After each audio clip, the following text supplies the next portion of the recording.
আসসালামু আলাইকুম, শুভ সকাল। আমি সিলেট থেকে বলছি। বাংলাদেশি ব্লগার তাসলিমাস ব্লগে আপনাদের সবাইকে স্বাগত। এই মুহূর্তে যে যেখান থেকে দেখছেন, আশা করছি আল্লাহর রহমতে সবাই ভালো আছেন। আলহামদুলিল্লাহ, আমরাও ভালো আছি। এই যে ক্ষীর দেখতেছেন, এটা খালাম্মা সকাল সকালেই রান্না করে পাঠিয়েছেন। উপরে আনারসের মুরাব্বা দিয়া। এই ক্ষীরটা জাহাঙ্গীরের খুবই প্রিয়। খালাম্মা সেটা জানেন, এই জন্য খালাম্মা এই ক্ষীর পাক করলেই নিজেই নিয়ে আসেন। খালাম্মার ক্ষীরটা অনেক মজার হয়। খালাম্মা বিরিয়ান চাউল দিয়ে রান্না করেন এবং একটু গুড় ব্যবহার করেন, যার কারণে এর টেস্টটা অনেক গুণ বেড়ে যায়। আমরা সাধারণত প্রতিদিন চা পরোটা দিয়েই নাস্তা সারি, তবে জাহাঙ্গীর আসলে একটু লাচ্ছা সিমাই রান্না করা হয়, কারণ ওর লাচ্ছা সিমাইটা অনেক প্রিয়। তবে একটু মিষ্টি কম দিয়েই রান্না করি। এই তো নাস্তা করা শেষ, এখন সব কিছু গুছিয়ে রেখে দিচ্ছি। এই চা পাতিগুলো শ্রীমঙ্গল থেকে পাঠিয়েছেন আমিনুল ভাই। বাসায় চা পাতি ছিল, কিন্তু সেটা একদম বাজে, কালারটা ভালো হচ্ছিল না। তারপর দুইবার চা পাতি কিনে নিয়ে এসেছিলাম, কিন্তু সে একই অবস্থা। তারপর ভাইকে বলার পর উনি অনেকগুলো চা পাতির প্যাকেট পাঠিয়ে দিয়েছেন। অবশ্যই এগুলো আমি একা খাবো না, মিলেমিশেই আশেপাশের লোকজন আর বাসার যারা আছে তাদের নিয়েই খাবো। গত রাত্রে আমি মাছ, মুরগি, গরুর ভুঁড়ি এগুলো বাজার করে নিয়ে এসেছিলাম, কিন্তু রাত্রে ওগুলো আর গুছানো হয়নি। যেভাবে নিয়ে এসেছিলাম বাজার থেকে ওভাবেই রেখে দিয়েছিলাম ফ্রিজে। শুধু কাতল মাছটা বড় থাকায় ওটা কেটে নিয়ে এসেছিলাম। এখন এগুলোকে কেটে সুন্দর করে পরিষ্কার করে বক্সে ঢুকিয়ে তারপর ফ্রিজে আবার রেখে দিব। তবে আজ কিন্তু এগুলোর কোনোটাই রান্না করা হবে না। যেটা রান্না করব সেটা রেডি করা আছে। এখন সকাল 10:30 বাজে, এখনো প্রচণ্ড কুয়াশার চারপাশে। আমি সাপাকে নিয়ে স্কুলে যাচ্ছি, কারণ এই মাসেরই 9 তারিখে ওদের মক, এই জন্য পিটিআই আছে। ওই পিটিআইয়েই ওদের স্কুলে যাওয়া হচ্ছে সাপাকে নিয়েই। ওদের বছরে দুটো পরীক্ষা হয় এবং দুটো পরীক্ষার আগেই পিটিআই হয়। পিটিআই ক্লাস 6 থেকে 10 পর্যন্ত। সাফার আইজিসি এসি মের 9 তারিখে, এই জন্য এটাই ওদের লাস্ট পিটিআই। ব্রিটিশ কারিকুলামের আইজিসিএসি বলতে আমাদের বাংলা মিডিয়ামের এসএসসিকে বোঝায়। এই তো পিটিআই শেষ করে এখন বাসার দিকে চলে যাচ্ছি। এখন দুপুর 12টা বাজে, কিন্তু সূর্যের আলোর কোনো দেখা নেই, এখনো কুয়াশা। বাসায় এসে দেখি তো ইলাহি কাণ্ড কারখানা। জুরির এক আপা ওনার বাড়ির থেকে সিম, লাউ, কাঁচকলা, মিষ্টি কুমড়া এগুলো পাঠিয়েছেন। এগুলো ওনার বাড়ির ক্ষেতের। তারপর হচ্ছে কচুল্লতি বেছে হালকা ভাপ দিয়ে সেটাও পাঠিয়েছেন। সাথে আছে আপনার একটা রাজহাঁস বড় সাইজের, একটা চীনা হাঁস। মানে কি বলবো এই আপার কথা। আজ থেকে 7 বছর আগে জাহাঙ্গীর যখন জুরি থানায় ছিল, তখন থেকেই এই আপার সাথে পরিচয়। এবং তারপর থেকেই আপা তার বাড়ির কবুতর, হাঁস, মুরগি এবং অন্য যে সকল সবজি হয়, ইভেন ওনার কিন্তু কমলা লেবুর গাছও আছে, কমলা লেবু পাঠিয়েছেন। এটা এই হাঁস দুটো কিন্তু বেশ বড়, আমার গামলাটা কিন্তু অনেক বড়। এটা ছবিতে বোঝা যাচ্ছে না। এটা চীনা ছেলে হাঁস। ছেলে হাঁসটা দেখলেই বোঝা যায়, কারণ এটা সাদা থাকে, আর চীনা হাঁসের ওই যে মুখে যেটা দেখলেন। আর এটা হচ্ছে রাজহাঁস। রাজহাঁসটাও দেখলে বোঝা যাবে এর মুখ এবং ঠোঁট। একটা মানুষের কতটুকু ভালোবাসা থাকলে বছরের পর বছর এভাবে জিনিস পাঠিয়ে থাকেন। 5 বছরের বেশি হয়ে গিয়েছে জাহাঙ্গীর জুরি থানা থেকে চলে এসেছে, তারপরও আপা কিন্তু পাঠিয়ে যাচ্ছেন এইসব জিনিসপত্র। এই যে দুটো বক্সের ভিতর, একটার ভিতর আমের আচার, আর ওই যে দেখলেন যেটা আগে, ওটা জলপাইয়ের আচার। যদিও এখন তালের সিজন না, তারপরে আপা এই যে তালের পিঠা বানিয়ে দিয়েছেন 1 হাঁড়ি ভর্তি। তার মানে উনি তালটাকে ডিপে সংরক্ষণ করে রেখেছিলেন। শাহানার কিন্তু অনেক বেগ পেতে হয়েছে হাঁস দুটোকে পুরানোর সময়, কারণ হাঁস দুটো এত বড় ছিল যে ভালো করে ধরা যাচ্ছিল না।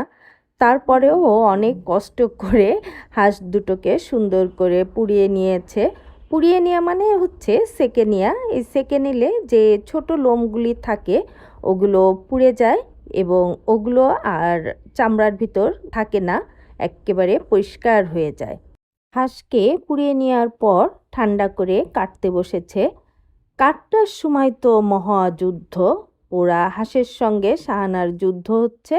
মানে পোড়াতে যতটুকু কষ্ট হয়েছে, কাটতে তার থেকে অনেক গুণ বেশি কষ্ট হয়েছে। অবশেষে সে যুদ্ধ করে হাঁসটিকে সুন্দর করে কেটে নিয়েছে। এটা শুধু রাজহাঁসটাই কাটা হয়েছে, আর বলেছি চীনা হাঁসটা রেখে দাও, ওটা অন্য দিন। এই যে আমি রাজহাঁসটাকে সুন্দর করে মশলা টশলা দিয়ে মাখিয়ে রেখে দেব, এটা রাত্রে রান্না করব। এবার সরিষা বাটা দিয়ে দিলাম। এবার আপনাদের নিয়ে একটা পার্সেল খুলি। এই বেশ বড় পার্সেলটা খুলনা থেকে এসেছে। খুলনা মানে আমাদের বাসার থেকে পাঠিয়েছে। এটা আমি যখন খুলনার থেকে আসি তখন নিয়ে আসতে চেয়েছিলাম, কিন্তু বেশ বড় বলে আনতে পারিনি। এই যে মা কাঁথা সেলাই করে দিয়েছিল অন্য লোক দিয়ে, দুটো কাঁথা পাঠিয়েছে মা। আর এই যে এই ব্যাগের ভিতর একটা জিনিস আছে, সেটা দেখলেই বুঝবেন। এই যে এই ছুরিটা তাসলিমা আমাকে দিয়েছিল, কিন্তু যেহেতু আমি বিমানে আসব, আমার এটা আনা সম্ভব না আমার পক্ষে, তাই রেখে এসেছিলাম। পরে এই পার্সেলের ভিতর পাঠিয়ে দিয়েছে। যখন হালকা শীত থাকে তখন এই কাঁথা গায়ে দেওয়ার যে কি মজা, সেটা যারা কাঁথা গায়ে দিয়েছেন তারাই বুঝতে পারবেন।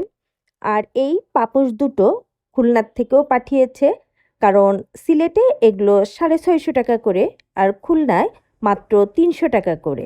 এই জন্য সাইফুলকে বলেছিলাম, ও দুটো পাঠিয়ে দিয়েছে। আর এখন দেখেন একটা মজার জিনিস, এই যে কেউ কি বুঝতে পারতেছেন এটা কি? হ্যাঁ, এটা মেহেদি পাতা। আমাদের খুলনাতে পোর্টের ভিতরে আবার পরিচিত অনেকেই মেহেদি গাছ আছে।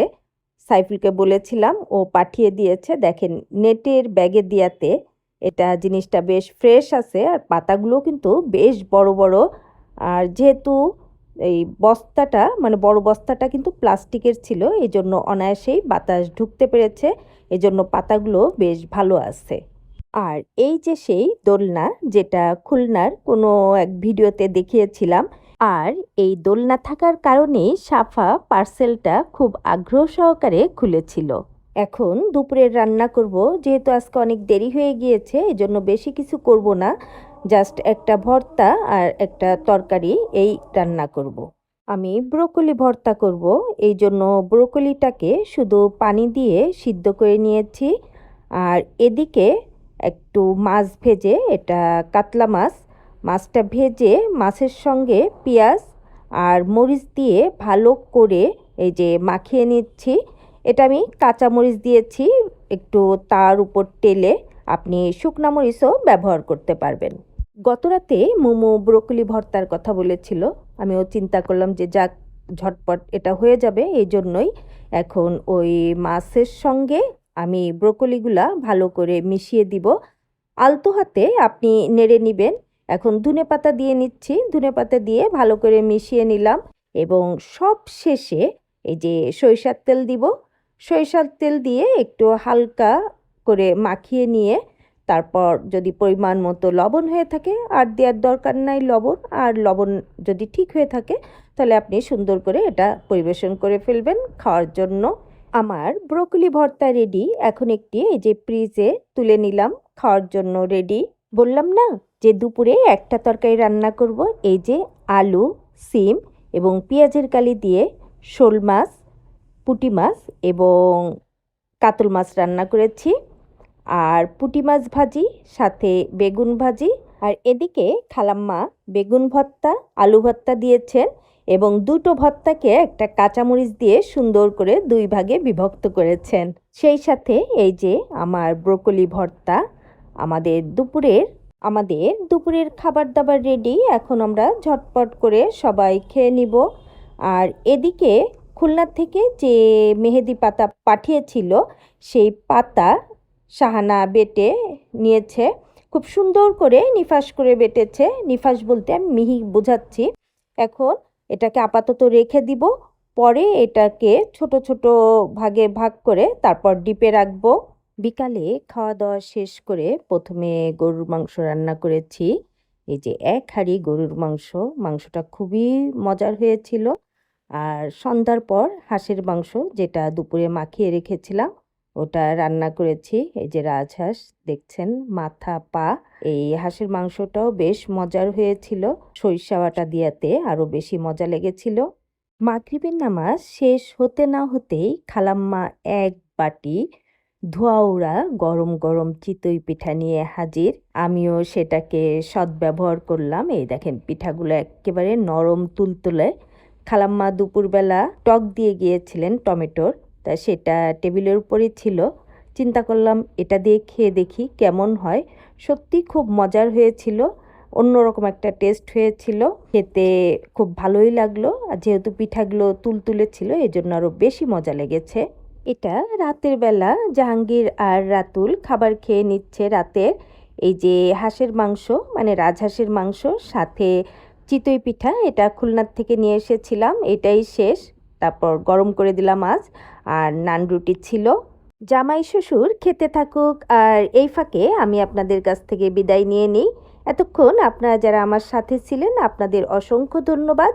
আগামী ভিডিও দেখার আমন্ত্রণ জানিয়ে আজ এই পর্যন্তই। আপনারা ভালো থাকুন। আসসালামু আলাইকুম। আল্লাহ হাফেজ।